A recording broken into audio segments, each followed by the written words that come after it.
Ilang maliliit na bata ang magpapalutang ng mga bangkang papel. Nariyang itinatangay ng tubig, naroong sinasalpok at inilulubog, nariyang winawasak.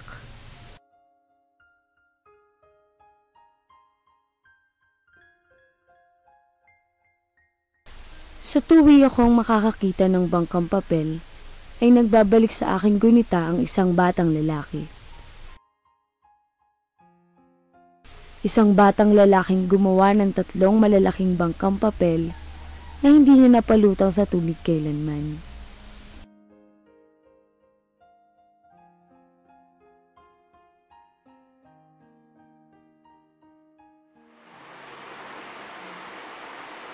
Nay, mulan ata.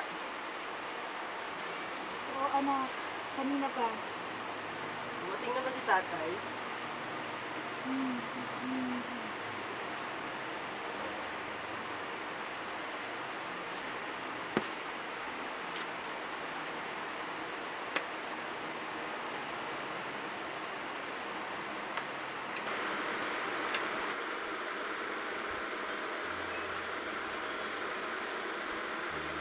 Nay, wala pa rin ba si tatay? Anong oras na ba? Ewan ko. Matulog ka na. At bukas, magpapalutang ka pa ng bangang papel na ginawa mo.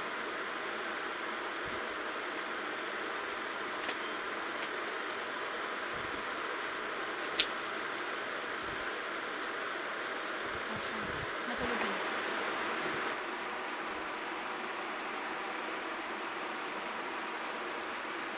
Baka hindi na umuwi ang tatay ngayong gabi. Saka umuwi ang tatay pag hindi siya umuwi dito.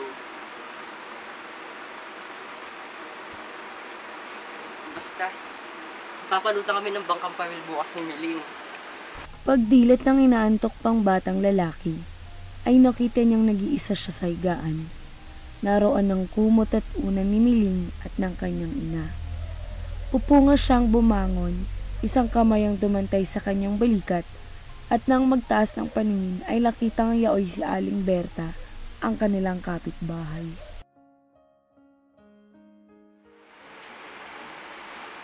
Nay? Nay? Ano ba yan? Ba't maraming tao? Ano ba yan? Miling.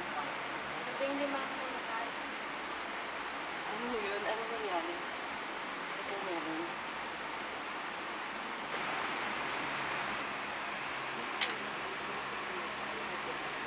Handa na ba kayo? Ngayon din ay magsialis na kayo dito. Ihahatid tayo ni Kapitan Isidro sa isang ligtas na lugar. Walang dapat maiwan. Bago lumubog ang araw, papasok sila dito, kaya walang dapat maiwan.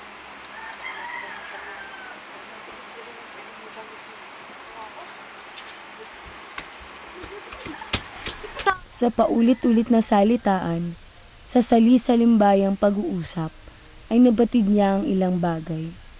Sa 15 nangampatay kagabi ay kabilang kanyang ama. Sa labas ng bayan, sa sagupaan ng mga kawal at taong bayan.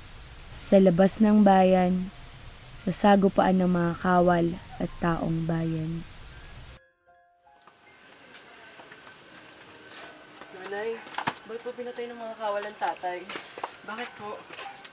Eh, hindi yung nais kong malaman, anak. Eh, hindi yung nais kong malaman.